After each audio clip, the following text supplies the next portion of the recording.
great pleasure to welcome the guest speaker today, who will be speaking on the very important topic, why engineers do not retire.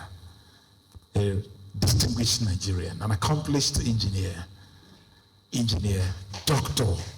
Umar Bindir. Born on 11 August FNSE. 1961 in Yola, Adamawa State. I have a very serious weakness and interest in young engineers. And the chairman, being a young engineer, inviting me, I have to honor that. Yeah, and everything that the MC was trying to say is actually captured. This is my CV. I'm from Yola, Adamawa State. I was in academia until I became a professor, and then I entered the Federal Civil Service. You cannot believe it, Pamsek.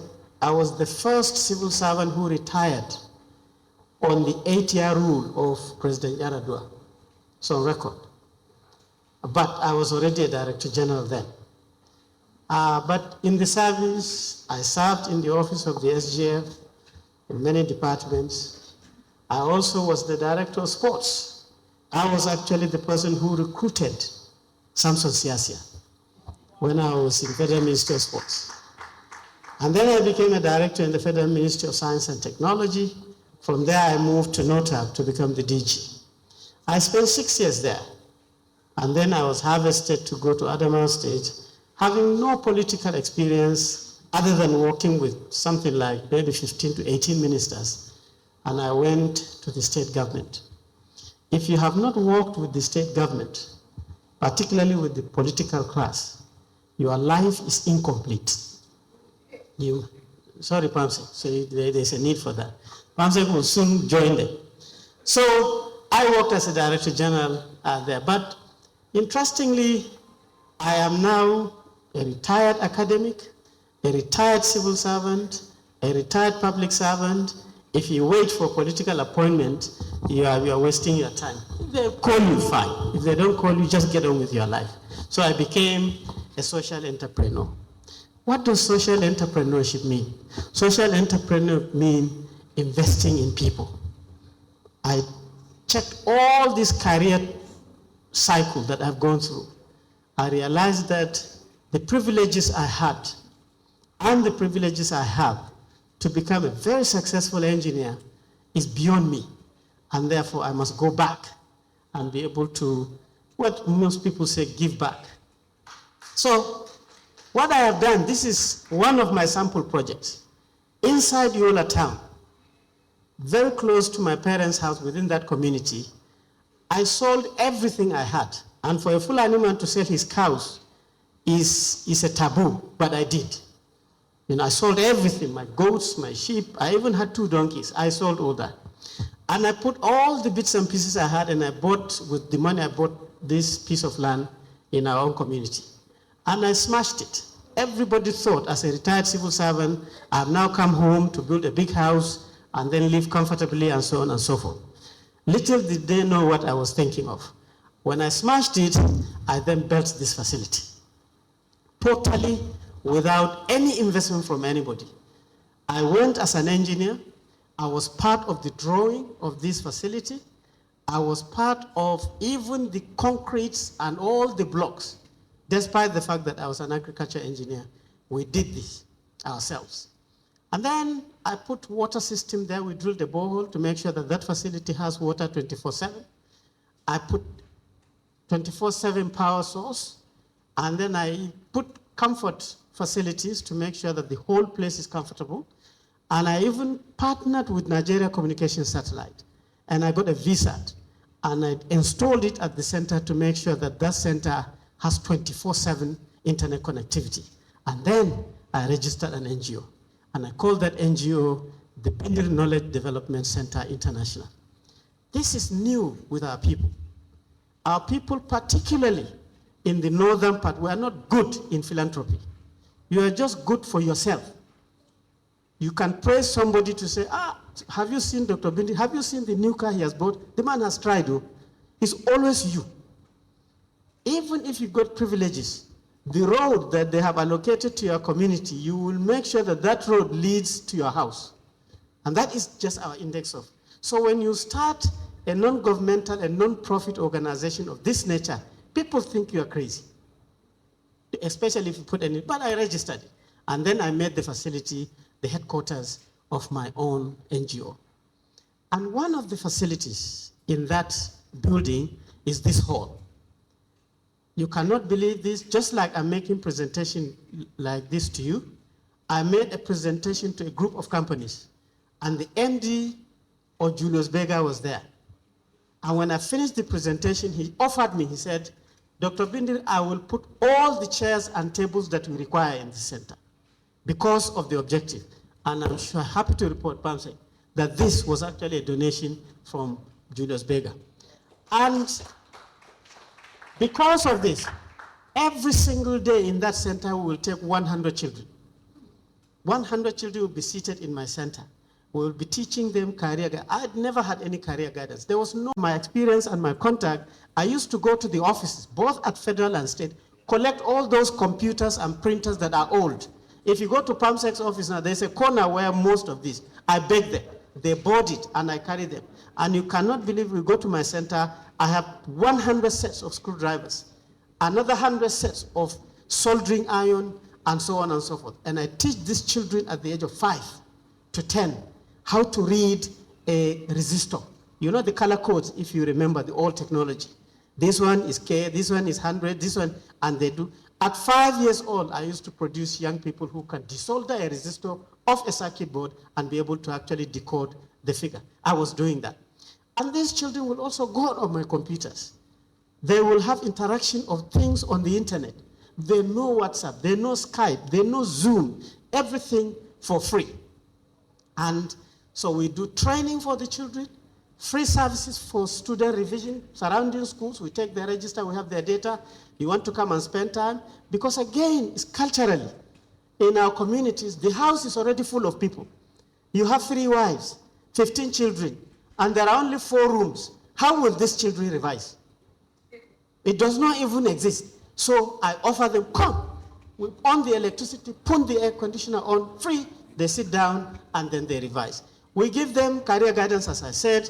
We have been help government on designing, with our experience at the federal level, we help the government to devise or design poverty alleviation programs, community development programs, and so on and so forth. So we used to do a lot of these things.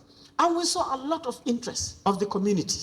And then I bought the next piece of land next to my center so that I can be able to introduce something more. So I bought this bit, concreted it, and then I created a sports space. I used to play badminton for Nigeria, so I know what happened to me.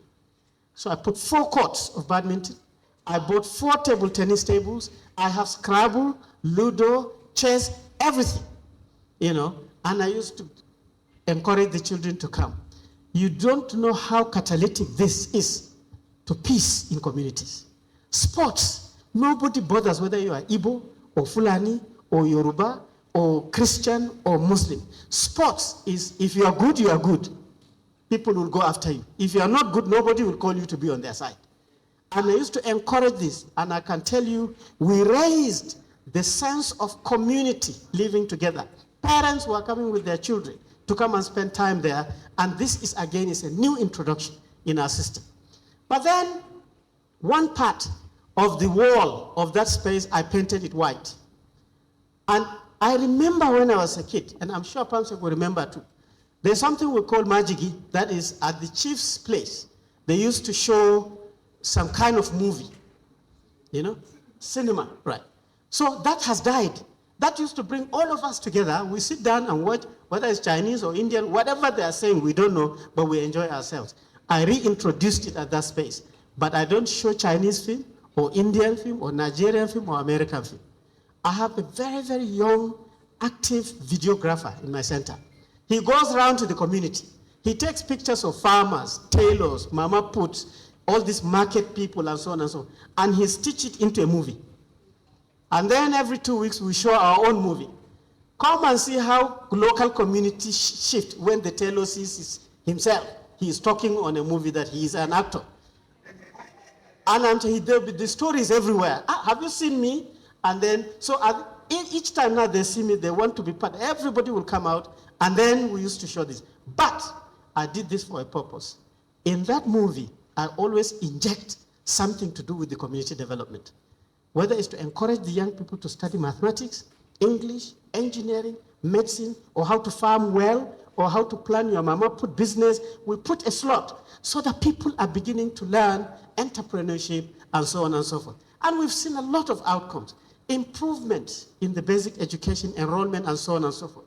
We had a tremendous interest in science and technology from our children now. So instead of just going on humanities, we have a lot of them going to school.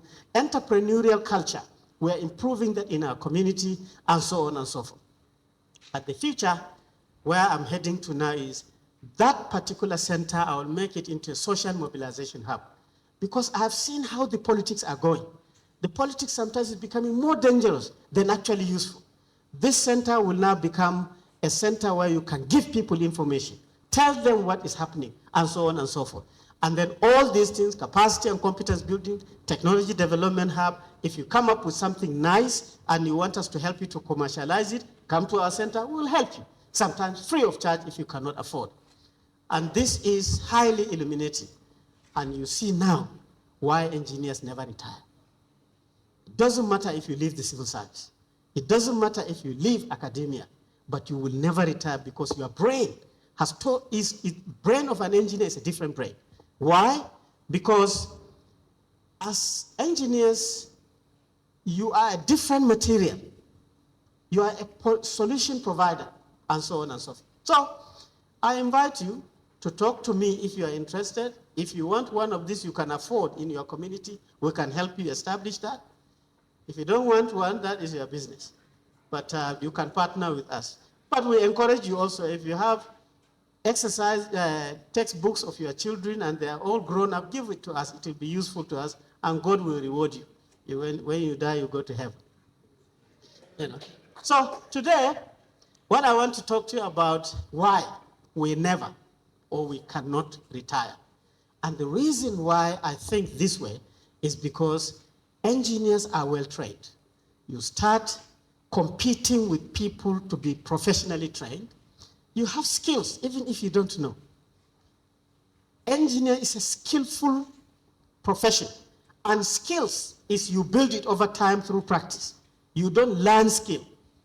I went to a university to give a lecture, and they said there's Department of Entrepreneurial. One of the courses is skills. I said, no, you cannot teach skills. You can build skills by doing things wrongly or rightly over and over.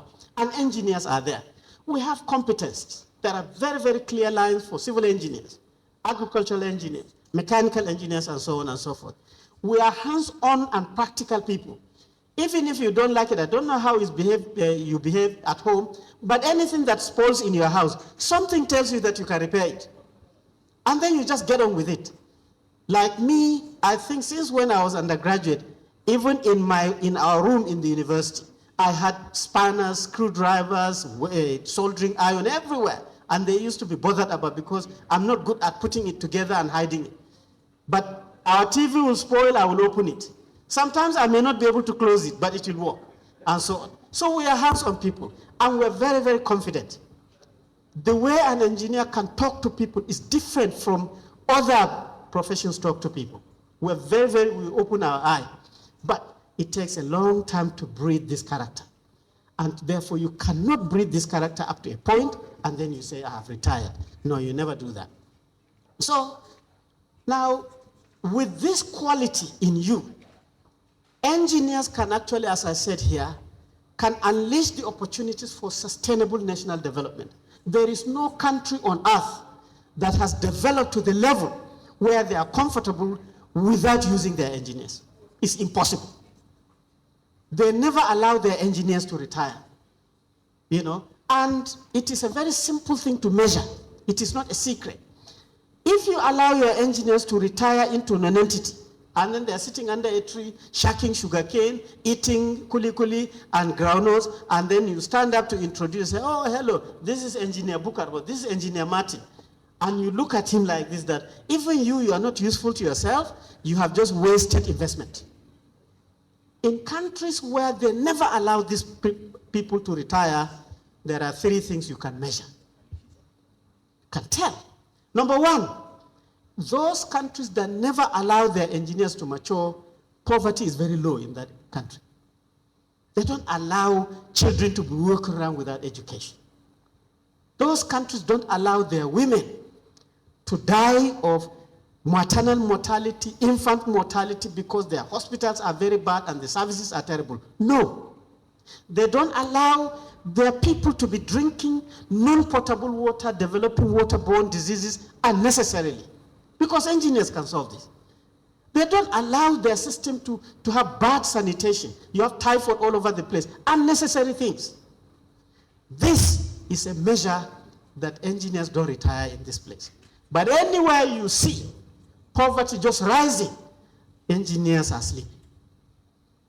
And I'm saying that you cannot sleep, because this is not something that we're trained to look at. Even if you conquer this level, at the second level, engineers ensure that based on the capacity they have, they are helping people to have skills and competencies, establishing small or even informal businesses, creating jobs and prosperity. You see your mother frying kuli, and you say, Mama, use a bigger pan. This is how you use your firewood. Let me get you groundnut every Wednesday. Before you know, your mother used to do it only once a month. Now she's doing it 4 times a month. She needs her auntie to come and help her. She has just created a job. And by working with her, frying the groundnuts, shelling the groundnuts, pasting the groundnuts, you are building skills. Soon, you will see that your mother will be telling you, no, don't do it like this. It will not work. That is skill for you. So we have that. We have great ethics potential. When we are functional, we breed a society with fantastic ethics. You don't have unnecessary primitive behavior surrounding you, and you say you're an engineer. When we function very well, you see peace and unity. And to the extent that you can see people enjoying themselves. You can sit and watch TV. You can take a break. You can go and see your community people from one part of the country to the other. This is the next level of where engineers are not retired. And at the highest level, at the 3rd level, you will see that when engineers are not retired, they now push their country to become a knowledge and learning societies, producing institutions that are standard. They are making the aeroplanes. They are the ones making the trains. They are making sure that they're operated. They're training people. They are making materials. This is practically unmeasurable. So, countries, the evidence that this is true, low or no poverty, large pool of middle class with skills and jobs and money and everywhere, and raising the standard of the country at the highest level. This standard, many countries have actually achieved this. Why? Because they don't allow their engineers to retire or sleep. And these countries, they are visible globally, and leaders in everything. They are well respected by everybody. Today, I don't know today, but maybe some few years ago, when they have given you a ticket and you have visa to go to New York, you cannot even sleep. You tend to wonder, why are you not sleeping? Something is telling you, I'm going to a better place. I'm going to a place where things are functional. There is no electricity power outage. Oh, their train is working. The taxis are working. The plane, so this excitement, these countries have achieved that because their engineers are not even sleeping, and therefore people respect them. They are the custodians of best practice. When we hear that according to, when we blow grammar, we say according to best practice. It's not your practice, though. It's another person's practice. People who have not allowed their engineers to sleep. That is because they do things properly. They don't steal unnecessarily. They don't lie to you. When they say they will do, they will do. And then these countries, they have global enterprises and institutions. Their companies are good. Their institutions are behaving very well. Not today, this is it, and this is not tomorrow, and so on and so forth. And these countries, all of us resolved. These are what we call as the developed and rich countries. These countries don't allow, engineers in these countries don't sleep at all. So what is the secret? What is the secret of non-sleeping engineering? Because as I used to tell my colleagues, if you have good engineering and you're a good engineer, poverty will run away. And the development, you can't coexist together. But how come that in some countries, you have good engineering, good engineers, so we say, and poverty is relaxed and getting fatter? That is not a good. So what do they do? The first, I'm happy PAMSEC is here, is that in those countries to enable their engineers to be awake is that their development policies are evidence-based. It's based on data and numbers. They study, they crunch numbers and they say, we want to do this because this is where we are. You know? And they don't leave one sector. You are doing health, you are not working on water. You are doing water, you are not working on food. It can't work. Their policies connect everything to make sure that this availability of water will only work if the food is available. That will only work if healthcare is available. This is how their policies are. But what do? PAMSEC will give us money, put our name on the list to visit Singapore. And you are happy with that. You travel to Singapore. You enter Singapore. They take you to a 5-star hotel, limousine. And then you go to the conference. They show you the glitter of development, non-engineering sleeping. And then they give you one book. This is our policy on sustainable development. You read it. The pictures are all very nice. And then you check if PAMSEC is not looking at you. Every word where they say Singapore, you remove it and you put Nigeria. And then when you come, you write a report, and that policy is fantastic. We will do this. This is how we are going to do this, because Nigeria was sustainable development. This is what we are going to do. Then people will start clapping for you. Oh my God, this is a fantastic policy. And then we ourselves will come back later and say, Nigerians are good at making policies, but we are not good at implementing them. That is not a good story. Any policy that cannot be well implemented was not designed well. So they don't play with that. They are very good. So we have to know, if you get this, then you cannot sustain it with sleeping engineers. Second, in those countries, they have what I call vibrant research, technology, and innovation. Their universities are good, producing young people like some of you who are very aggressive to become entrepreneurs and technology owners. Not certificate university, you get a certificate. Don't joke with me. I have a FAEng, nonsense. And then you cannot even do anything. These ones, when they come out, in 3 weeks, they have gone to Enugu to see options. They've now from Enugu, they go to Sokoto, they see option. You are sitting here saying, oh, how can I go to Enugu now? They will kill me. And you have a FAEng certificate in your pocket. No, they make sure that this institution producing young people, young engineers, even the research are very, very good.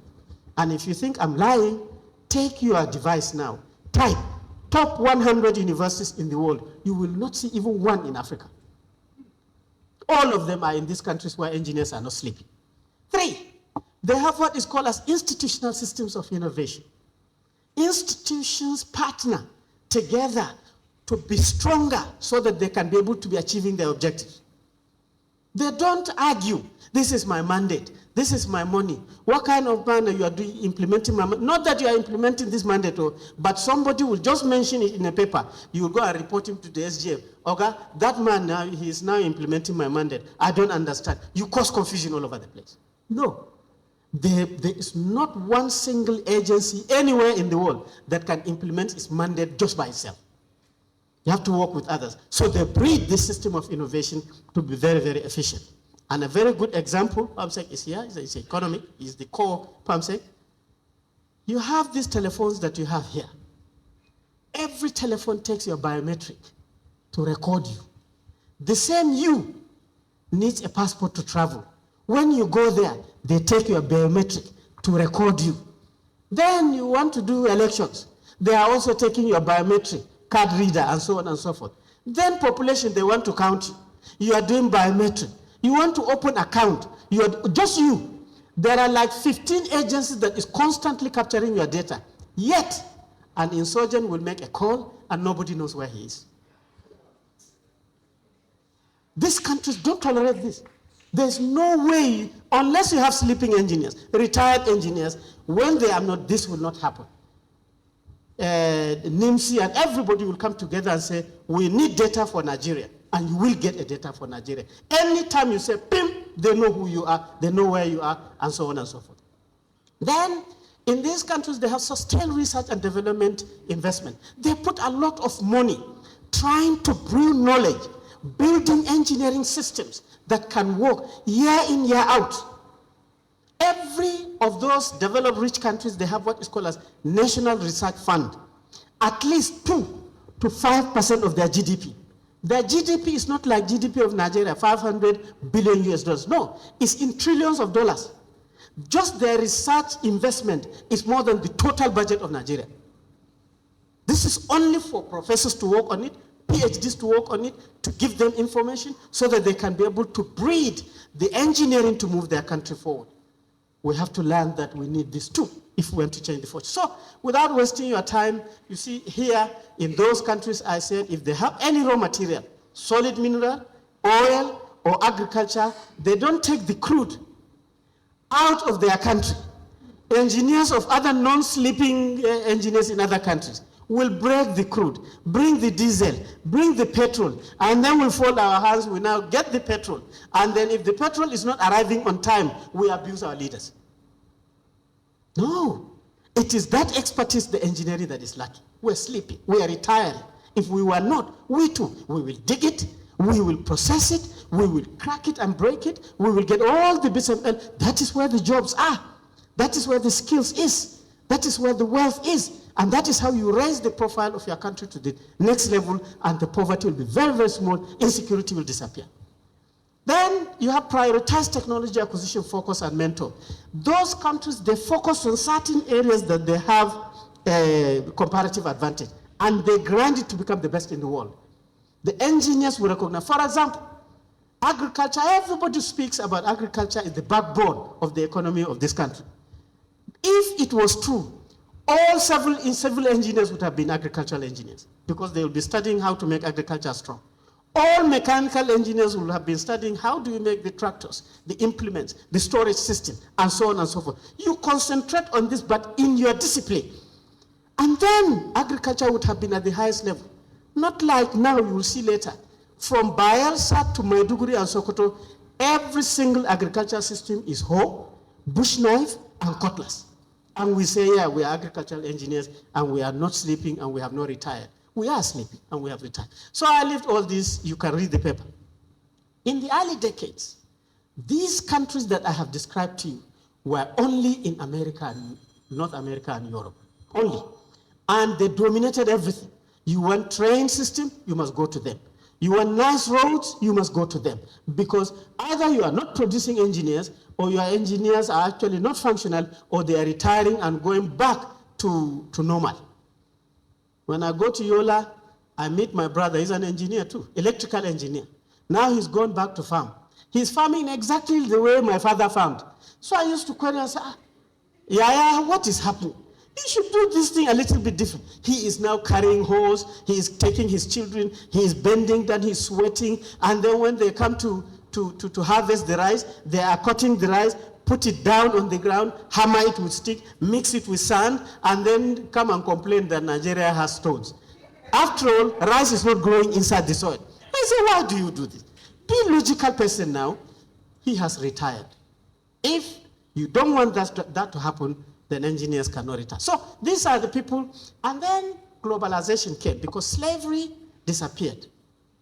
All these other bad things that were happening to developing countries that have the materials, that have the solid minerals, that have the oil, disappeared. So the only way that others can come and pauperize you and carry your material is globalization. Is to trick you to say, hey, you are my friend now, we can work together now. I can come and work in your system, you too, you can come and work in our system, study what we are doing, but they know. Once your engineers have retired and sleeping, even if you go and spend 10 decades in their country, you cannot absorb anything because wood cannot attract iron filings. It has to be magnet. And to be a magnet for knowledge and skill, you have to be a non-sleeping engineer.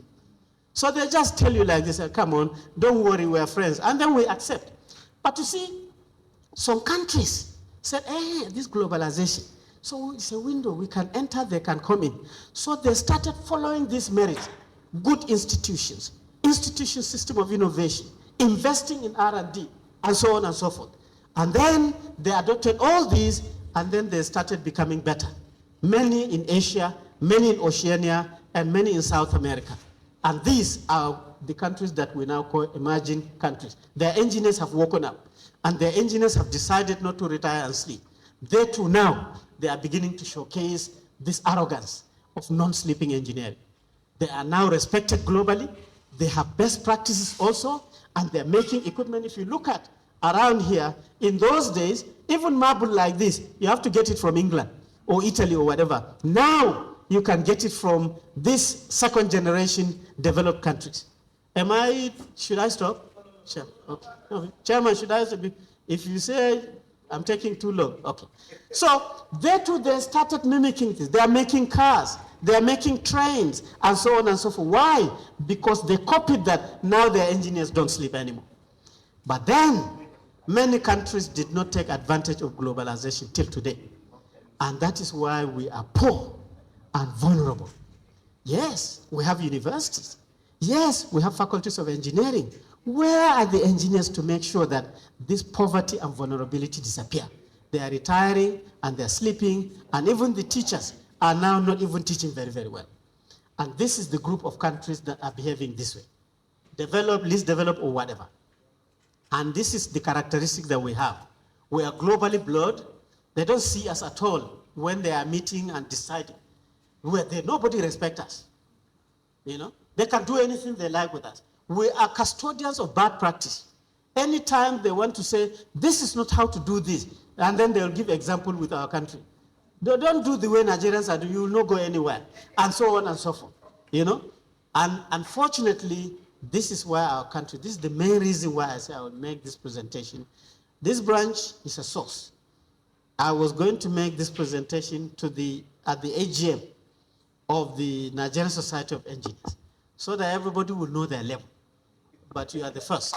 So, anyway, but I'm sure we have reflected this. All of us, Pamsek is a big person, and most of you are big people. Oga that retired there is one retired engineer. I was telling him that I'm going to talk about you, sir, but it's not him. He has been doing very well. I have to say that, sir, because you are sitting here. Anyway, so now we've been thinking about, we talk about this all the time. I remember when we go to AGMs, simple lunch. Engineers to come and orderly collect your bag and then go and sit and be served lunch is a problem. You see, Madam knows. Simple, just food. Sit down and be served. We'll still go back to the local thing. Hey, I don't want fish. Oh. Give me chicken. Give me another piece. Nonsense. Before you know there's fight. No. You know. So, in my opinion, the reason why we behave this way is because we are yet to understand that our knowledge, you know, to achieve all these good things, you need sharpness, vibrance, connectivity, efficiency, and effectiveness of this God-given knowledge that God has given us. This engineering has to behave like this. And it must be very scientific, technological, and innovative. Otherwise, you are sleeping and you are retired even before retiring. And I can tell you this is the master key. You can do anything you like. You can be big if you like, you can be small, be a politician, be arrogant. This is the master key. Without this, you cannot change. Period. It's end of story. You know, so to engender this understanding, let us review this science, technology, and innovation. I just want to take 2 minutes to show you where you belong as an engineer. Whether you're sleeping or not sleeping, realize that. So I divided the science, technology, engineering, and innovation into 3 houses. I want to check which house do you belong to. First house, research. This is where engineering researchers are. They have ability to study, you know, philosophize, generate knowledge, discover new things, and then conceive the possibilities and document and talk to you like this. These are academics. Professor and engineer. Engineer, professor. Doctor, engineer. We are all over the place. But what do? We are now, they invest a lot in us. We are highly trained. We use expensive tools and facilities. We require high motivation to reflect this knowledge. And we are specialized scientists and engineer researchers. And we collect a lot of money because we think we are very, very important. You cannot survive without me. I study well. And what do you give? You give research infrastructure. There are engineers here. If there are professors in the university, they will say, I have the best laboratory in this country. Don't joke with me. You know? Say, oh, okay, Baba of knowledge, Tanu with your laboratory. And then you say, look, I have PhD. Oh, don't joke with me. I have engineering PhD. In fact, I am a professor, the Baba of knowledge in my engineering discipline. I have written world-class publications in journals that you cannot think of. High-impact journals. People know my work. Nonsense. And then they even cite me. They quote my name in their paper. Bindir and Co. I said, come, let me show you. Nonsense. You're joking when you show your name. But at the end of the day, this group of people, what is their value in your development? Yes, you have high-level knowledge. You have high-level expertise and specialization.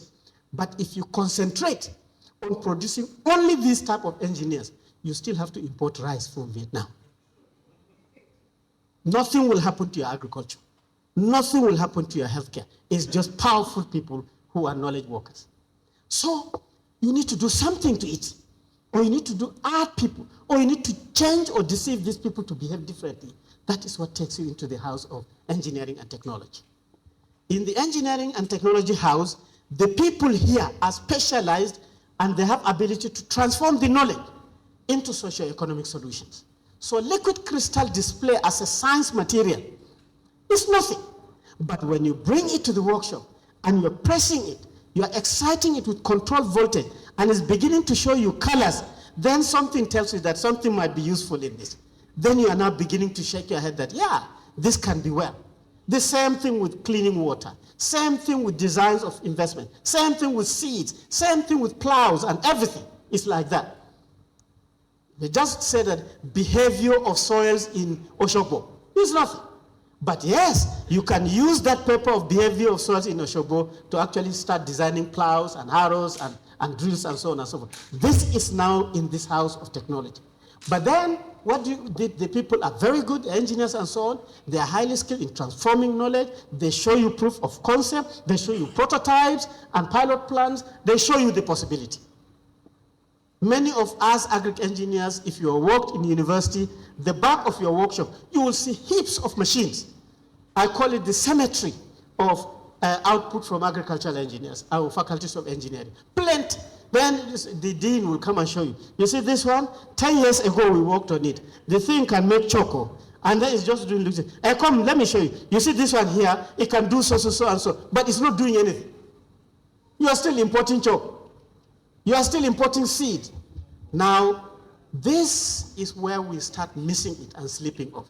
What you have just gotten, that prototype based on knowledge, is what we call as intellectual property. Intellectual property is the property that is invisible. This room is invisible. Your car is visible. Your house is visible. Your farm is visible. That is visible property. But as I'm walking like this, and people will see this turban, and they will say, these local chiefs coming from villages, nonsense. They don't know this is an engineer that has done a lot of things. Because it is invisible, you can't see. That is intellectual property. But like all other property, your car is your property. If you don't have papers of that car, you cannot prove that it's your own. Your farm is your property. You need the certificate of occupancy to showcase that it's your property. Otherwise, if I start farming on your land, you cannot take it away from. Especially if I have a friendly police that I have improved a little. They will even slap you. And I will take the. So, the same thing with this intangible property, you need a certificate of occupancy to protect. That chalk maker, that acha processing machine, that egusi processing machine, if you just do it like this, you study the egusi, you know the science of the egusi, you know how it behaves, you change the knowledge, and you make a machine into cracking it, and you have a crude prototype. If you don't protect it, somebody will take it and waste it, somebody will take it and use it, or whatever. And then that property, the certificate of occupancy of intellectual property is this. A patent is only a piece of paper to say that Michael was the one who actually came up with this prototype sesame processing. And this paper says that anybody who is using this material to make money must speak to Michael. If they use it without talking to you, can take them to court. They can charge them 2 billion naira. So you need that patent. Trademark. I have not seen a bottle of, let me get one bottle of water. Sorry, sir. Pamsek, I hope I'm not taking too much of your time. Okay. You see this blue ribbon here with Chwe, something, something. If you peel it and you leave that bottle without mark here, come next year, the bottle will still be there. Nobody will drink it. They think there's voodoo in it. You want to kill them. Is it kerosene? Is it petrol? So to think and put that label to give it the confidence and enjoy that product is intellectual property too. You have to register it. My boss, sir. This is my boss, so all I'm telling you, he taught me. Prof, this is your chair there. Yeah.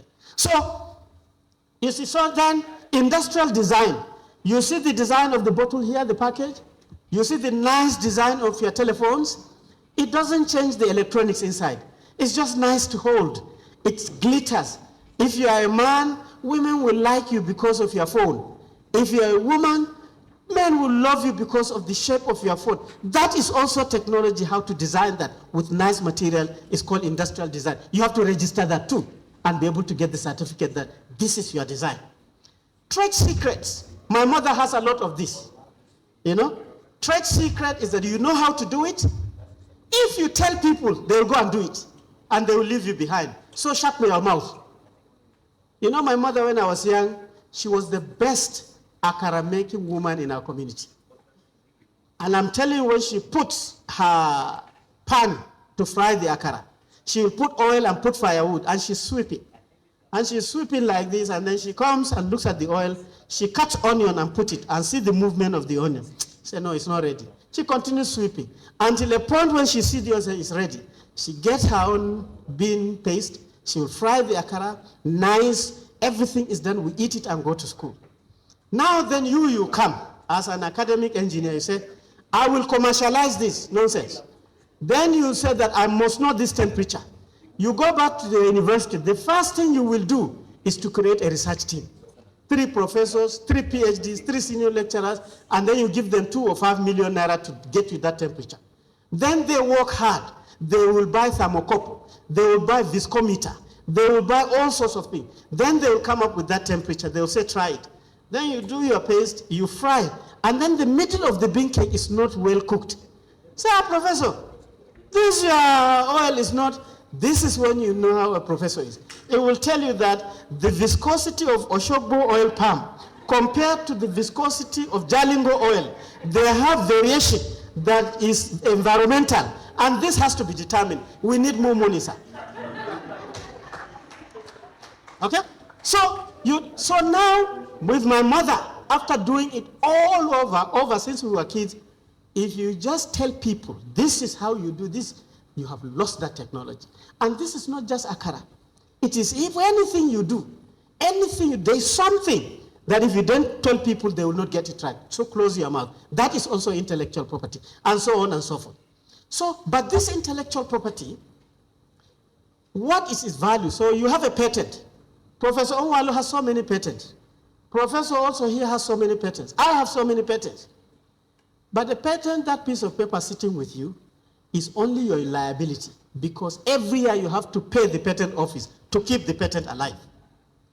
This trademark that you have registered, every year you have to pay. This industrial design that you have registered, you have to pay. So it is eating from your meager resources. It's a liability. So you must make effort to make sure that this thing works for you. So you start cracking your head. How can this patent work for me? And it is this thinking that will now move you into the innovation side, because we call that technology transfer. This technology as patent, you have to move it to where it can become an asset and working for you. And these are the techniques that it can work. You can self-actualize it if you have the skills. Your chairman here is very skillful. He has invented something. He has protected it by patent. He will just resign from his job and then take up the practicing of that patent, and he will start making money. That's why you see his shoe is very nice, and he is looking he has a secret somewhere. You know? So, or you can outright sell it. You say, I have invented this. It is very useful. See, people have done the feasibility and everything. I invested 1 billion naira. bring 10 billion naira because there is 100 billion naira buried into it. Give me 10 billion naira, put it in my pocket, I'll get another patent. So you can sell it and make money. Or you can license it. Take it, work with it. For every 100 naira profit, give me 20 naira. For every 100 billion profit, give me 20 billion. So if you have 10 patents, you will still be in the university. You will buy a plane because your intellectual property is working for you. You are an engineer and you have not retired, and so on and so forth. It is this practice that actually moves you into the house of innovation. Most of you think innovation is intelligence, doing funny things and so on. No, innovation is connectivity to the market. If you're not connected to the market, you are not part of the innovation index. You can have 1 million patents. They are piled up like this. If you are not selling things that are competing with others, you are zero at the level of innovation. So innovation is the outcome of dynamic deployment of knowledge skill so that you can be able to reel out products and services on non-stop. And you can be an innovation power today. You can be a zero innovation tomorrow. Go to Finland. You remember Nokia? They were the most innovative company when it comes to those electronic devices. But then they slowed down from research and technology, and then the Americans took over. So it is in this house, I can tell you, if you are a non-sleeping engineer, you realize what we have in this house. You know, when we were at university, you are admitted to study engineering, you are feeling big. Admitted to study medicine, you are feeling big, and so on and so forth. And then those arts people, they are painting themselves, they are doing drama, and so on. You tend to sit and wonder, who are these people in university? Nonsense. What is this nonsense that in this, they're wasting, how can I not get accommodation? And they give somebody from arts. What you don't know is that without these people, you cannot sell your product. Coca-Cola became very famous, not because of the chemistry. It's because of these artists. They know how to dance. They know how to sing about the Coke. They deceive you, and you're constantly drinking. These people are in this house. Then you know the business management faculty. We don't relate to them at all. We think, once you hear business, you think it's company, they are studying banking and finance. No, they are the people who can help you to do feasibility studies. They are the people who can help you to see where you can get financing for that patent to be actualized. They are the people who are doing the training. Faculty of law, they are the people who can help you to do with the intellectual property management, and so on and so forth. So this is where in innovation, you cannot stand alone as an engineer and then think you can be able to be innovative, reeling out products, making money. It does not work. You are sleeping. You will retire quickly and you will not have done anything. So where this pool of engineers are effectively integrated through farm actions and strengthened value system, you see now with your non-sleep, you see enterprises popping out, functional, skillful and productive people, constantly going to the factories and office, great industrial processes popping out of the system, and so on and so forth. And then, if you look at our country from this theory, we have a very, very healthy knowledge system. But the realities, despite having over 300 universities, over 600 research institutions, all the symmetry of technologies, over 70% of our people are actually below the poverty line. This is a very clear index that we are either retiring early, or once we retire, we go forever, retired. And in fact, we should have, Professor Umar should move a motion when we next meet at the Academy of Engineering that once you yourself accept that I have retired engineer, they should take your qualification back, because that profession doesn't retire. You go and retire and stay there. We want to move it on. So with over 70% of our people under poverty, with all this power we have, when our children go to school, this is how they go. But we can stand and say, we can export timber. We know what to do with timber. You cannot even make table and chairs for your children. There are states where they cannot even make floor for their classes for these children to sit on. But we can export cement. Engineers are not thinking and working. This is how most of these rural people drink their water. We're sleeping, we're retiring. If we want to sustain our development, we cannot sleep and retire. These are the engineers for our farming systems. They are making axes, bush knives, and so on. This is the same people everywhere you go. When you go for Christmas, you will see them in your community. And that is why these are the MDs of those employment. You say agriculture is the major employer of labor. Well, these are the MDs and the executive directors of that employment. This is it. And that is why this is how their product, this is where their product is. It cannot compete anywhere because we are sleeping. And then when it comes to processing, this is it. As a Fulani boy in Yola when we were young, we thought gari was an evil food. When we went to university, we realized how functional and flexible this food is. You can eat it with groundnut, you can eat it with milk, you can eat it raw, you can eat it with sugar. In fact, the best food for anybody that can do is gari. You can easily fortify it with minerals and so on and so forth. But with over 1,000 specialized professors in cassava technology in Nigeria, till today, cassava, mainly in rural areas, are planted manually, is pulled out and harvested manually, is peeled manually and produced manually like this. And in fact, I'm sure during your lunch, if you had gari, you had it manually too. So this is the level. And then simple things. Flood, every year we sit. We are engineers, but every year we know the rivers that overflow.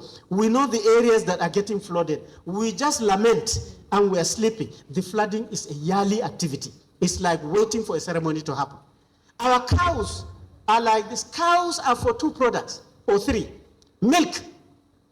If a cow that has big udder full of milk, it cannot move 10 meters comfortably. Cows are for meat, beef. If a big cow is fat with beef, it can not move for 100. How come our cows can move for 2,000 kilometers? Causing confusion everywhere.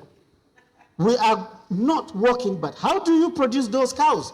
It is about feed formulation, having the equipment to produce the feed. It is about housing. How do you house these animals? How do you water it? And so on and so forth for you to produce those. Engineers, if they retire, that is what you...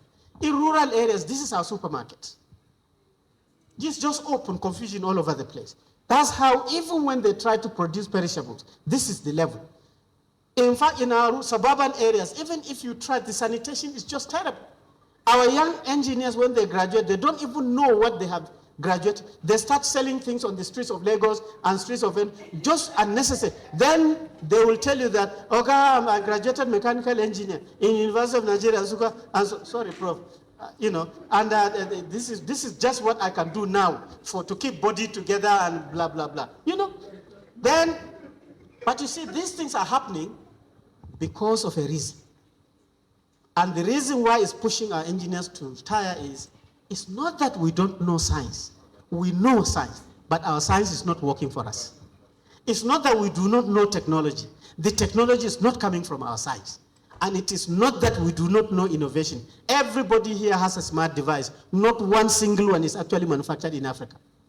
We know, but this system is, everybody is facing their direction. And what we don't know is, from your knowledge, from your engineering, there is a value of death for you to connect to your people, which is your market. And I can tell you, I congratulate your chairman, the way to solve this problem, what to do to solve this and make sure that engineers don't retire and they're moving forward is that turn the arrows, talk like this. Let us start saying, Nigerian scientists, calm down. Do science on what can help Nigeria so that it can evolve into Nigerian technology, so that we can use that technology to actually be able to innovate. You see this overlapping area here, all the science here has become technology, and all the technology is being innovated into products. This is the sweet spot, and it is measurable. If you go to any of these first generation universities, and you ask the first generation universities, in the last 10 years, how many papers have you published with your professors and doctors and PhD senior lecturers? You see this room is too small to contain even the abstracts. The abstracts will fill this place. Then ask the next question. Of this knowledge, how much has become solutions for our problems? Everybody will run out of this and leave you with the papers. Not to talk of how much of it has become products and services employing young people. So it is only when you have this overlap that you have covered that value of death with a bridge. So more specifically, as I round up, is that what we need to do, the PAM sector, is that we need to have a shock treatment. Our own institutions, universities, polytechnics must change emphasis from this literacy education into creativity so that it is not just training centers and schooling. Universities and polytechnics must become centers of excellence on research and experimentation on things that matter. It must become production and industrial centers so that each university should have like an incubation unit or a science and technology park to showcase that our own knowledge can actually become products. Universities must become enterprises who need to sell their products. Your patents have to go out. You must get royalty. You must have a good intellectual property policy and so on and so forth. And we must utilize our own universities and polytechnics or intellectuals to relate. If you have these institutions working like this, the kind of people that you will have in universities, lecturers and students will become innovative entrepreneurs, business leaders, because the mentality is creativity. High values and work ethic. They don't waste their time saying you are Yoruba, you are Fulani, you are Hausa, and they are in this functional system. No, the language is always talking about progress. They will have high technical know-how and so on and so forth. And then they can be able to recognize opportunities in Nigeria. They can see the need for food, need for sanitation, need for vehicles, need for tires, need for fertilizer, and so on and so forth. And with that energy, they can be able to take advantage of that. And when you do that, you create massively that middle class that we're talking to, so that these young people will not just put their time to networking, creating strong connections. They share knowledge and experiences. They don't fight, they negotiate so that they can come up with solutions. And it is only then that our technical capital will bloom, and then we can now start seeing finances coming up. And this is what traditionally in our own institution that we call the triple helix. Government must respond to make sure the donor system is working so that it connects to industry very, very well. And if we're successful to do that, that our engineers are not sleeping, it is not a secret. You will start seeing Nigerian engineers will be the ones to design the roads, to construct the roads, to operate the roads, to maintain the roads. Not like now. Every single big road. Just see when our elders are cutting the tape, either to commission to flag off. You will see two white people at the back. That is where the science, technology, and innovation is. That one person that you see at the back. All this hula baloo fighting with security and so on and so forth is just a sleeping lot. You know? So you will see that we too, we can know how to make trains. We can now construct them and move forward. Our power will not be epileptic to the extent that you have, is it zone A or zone B, zone C? Me, yeah? Ban A, but Pamsek is in Ban A, so he has no problem. You know, I am in Ban C, so I'm complaining. So, but with that is an indication that engineers are asleep. You cannot be in a country that is flaring gas, that is solar everywhere, and you are doing banding for people. No, we will now be able to do that. Our own internet connectivity will be everywhere. Even our primary schools will be connected to the internet because we are not sleeping. And you will start seeing equipment coming from the agricultural engineers that can power our farming systems so that they can take advantage of biotechnology and so on and so forth. And then our cows will start looking like this. They will not be running all over the place, causing confusion. This cow cannot move. And this is the industry. The dairy industry needs this, and, you know, and so on. And then you will see young people in a system where engineers are not sleeping. The companies, small companies will be like this. They are making very, very complex products. And we too, we can now start reeling out branded products in industrial things, and this is the way to go. But we must change. We are glad that Pamsek is here, and he is the co-permanent secretary. You see that economy in the name of his title, that summarizes everything. And if we were to do that, we too, we would have taken advantage of globalization to demonstrate that our engineers are not retiring, so that we can be able to do that. Before I close, Permanent Secretary, let me share some experiences with you. The first experience I will share with you was when I was young, doing my master's and PhD. As a northern chap, northern engineer, I said, I must bring back Granite Pyramid. We keep reading about this story, Granite Pyramid, Granite Pyramid. In the West, it's about cocoa. In the East, oil palm. But me, I will do that. So through my master's and PhD, I started studying the Granite system. That was me. I used to come and talk to farmers. Logic of engineering. Talk to farmers first. See what they do and how they do it. See how they process everything. What do they preserve? I studied the granite itself as a scientist. And then I invented a groundnut combine harvester. So I thought I'm dry. I came to Nigeria with it. I was testing it everywhere. This was me. And I even had opportunity to actually meet President Babangida when he was president in the mid-80s. And everybody thought, Haba, Bindir, you have broken the barrier. You will be a very, very rich man. I can tell you, unfortunately, that day I had with Babangida was it. That's the end of it. That's the experience. And why? Why do you think this happened? Because our country has very weak industrialization strategy. We do not say, in the next 5 years, we will not import 1 grain of rice. What does that mean? We must produce our seed.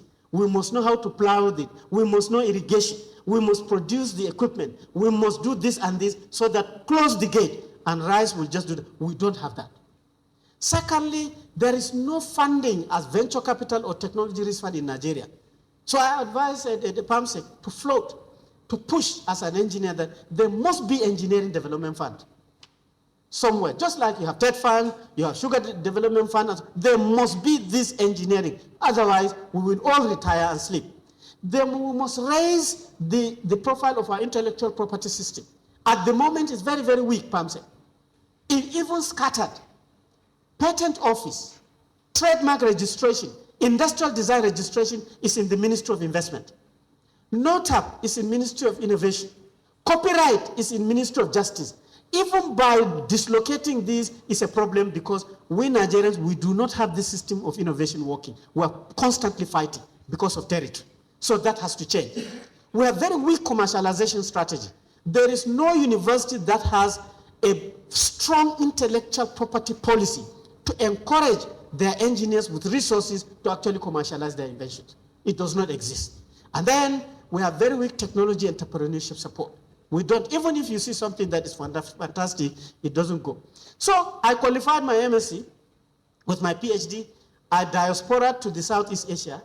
And then I started enjoying myself. You see me with the other professors who are doing this. But I saw a problem in the Southeast Asia. They have coconuts, just like the groundnut. And the coconut processing is manual, just like the groundnuts again. So I said, come on, Bindir, you're from Cranfield, you can mechanize this. So I started in the same way, talking to the farmers. I studied the coconuts to the extent that I know the amount of water inside coconut without opening it. Scientifically, I knew. I published many papers on this. And then I invented a coconut dehusking machine.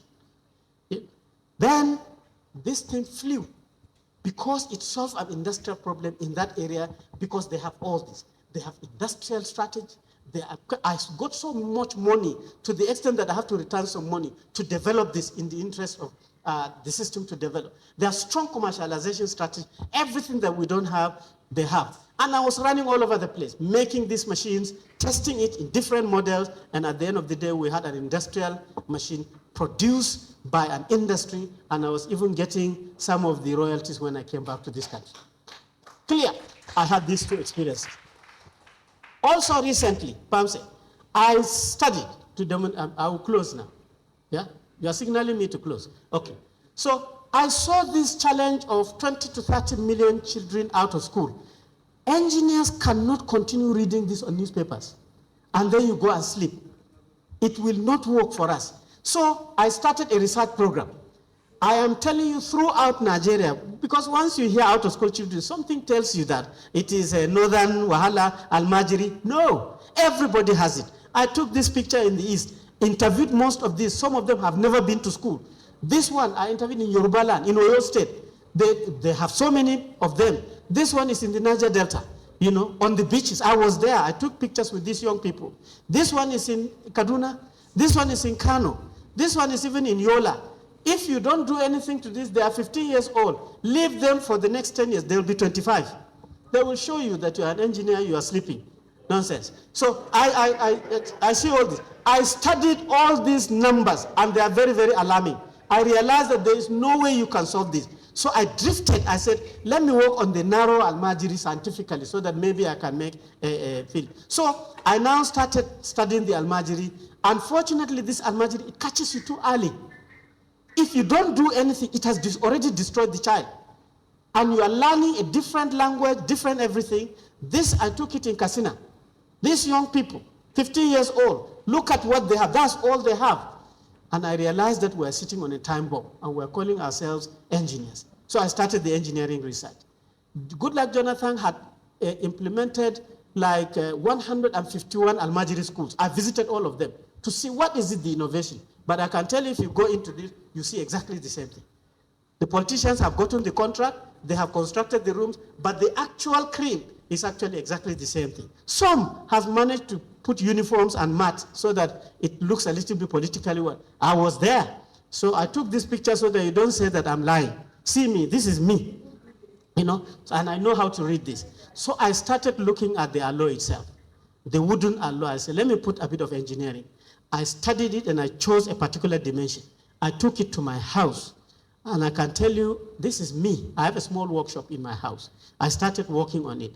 And before you say Michael Jackson, I produced a new alloy.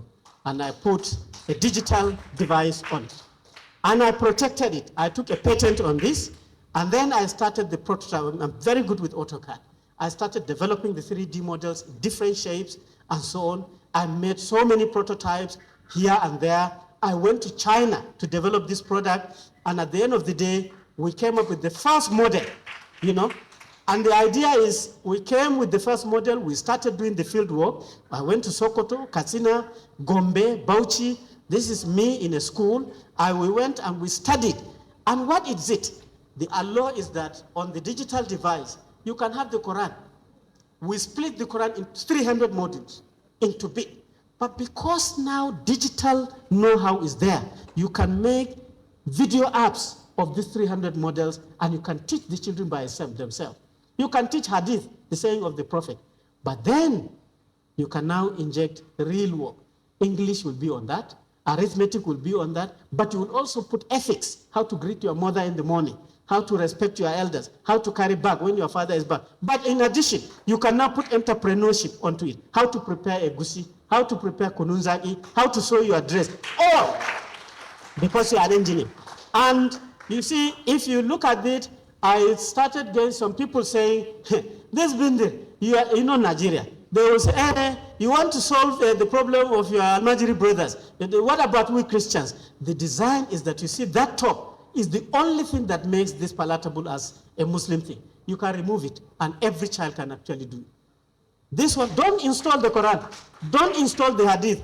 Put Bible inside if you want. If you're a free thinker, put free thinking software into it if you like.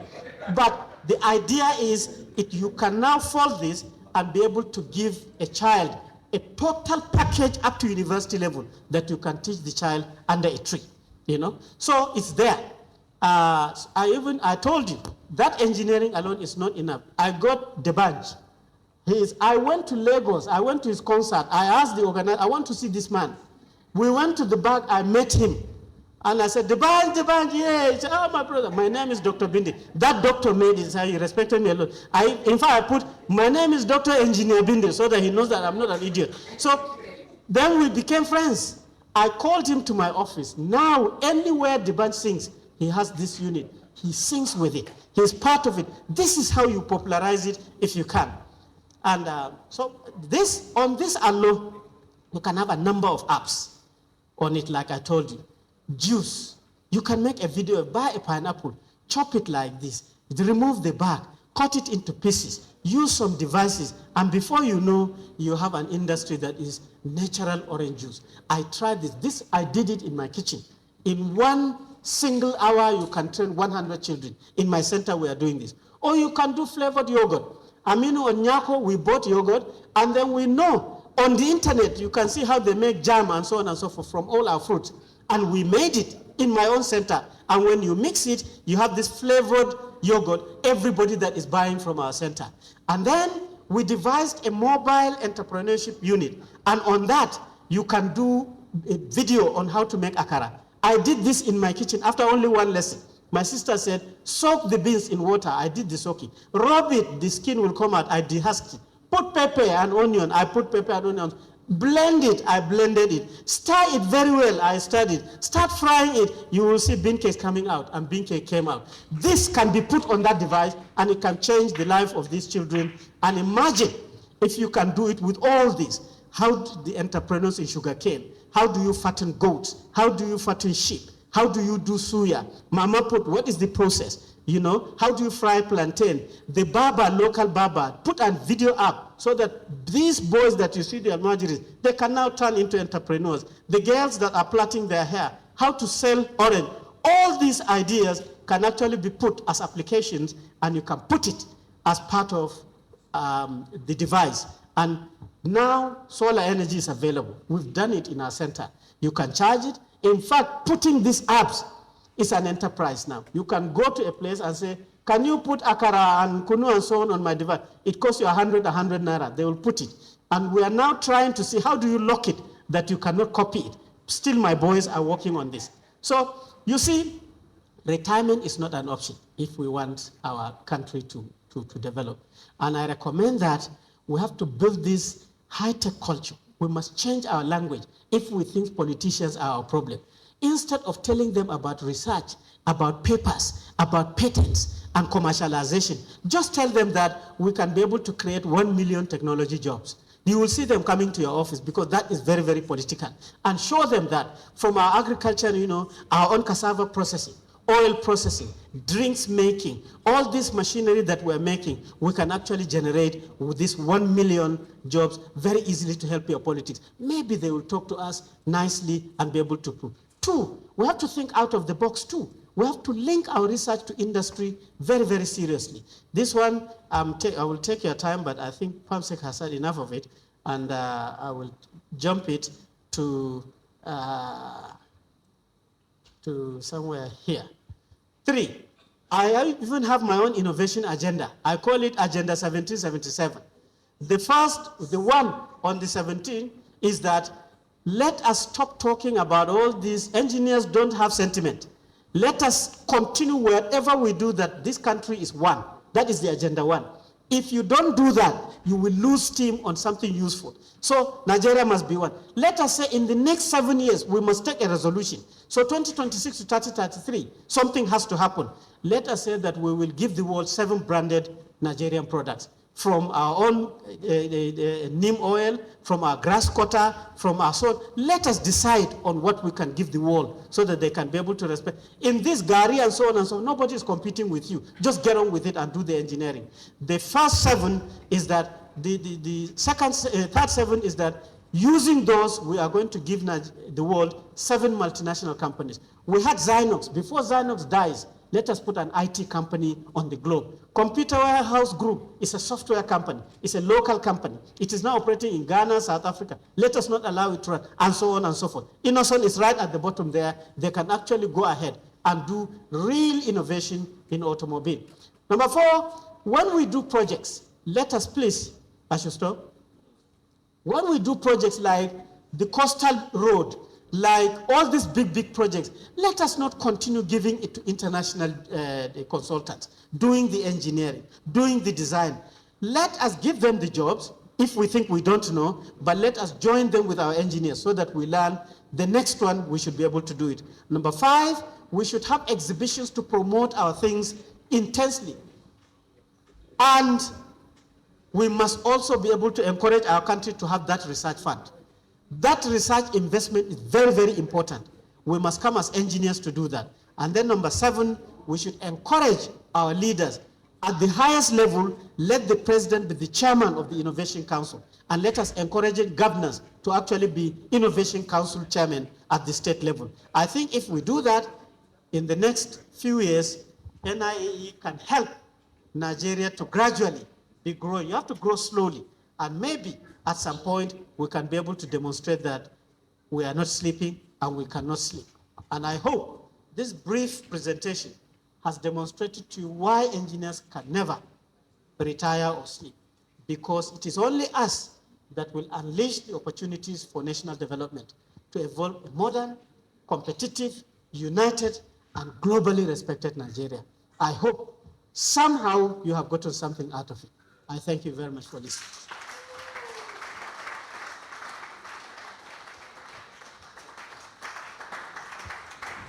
Let's put our hands together for him.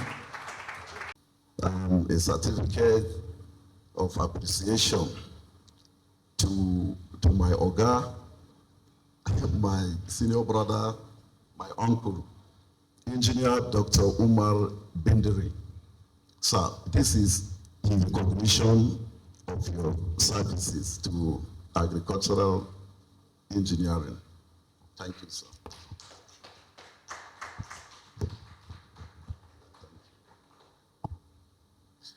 Hearty congratulations, sir. Let me also have this. In my house and also here in the office, I have a package of this baobab powder. I used to mix them in my tea. It's very fine, very delicious. It's antioxidant. It makes me younger and give me energy. Thank you. We present.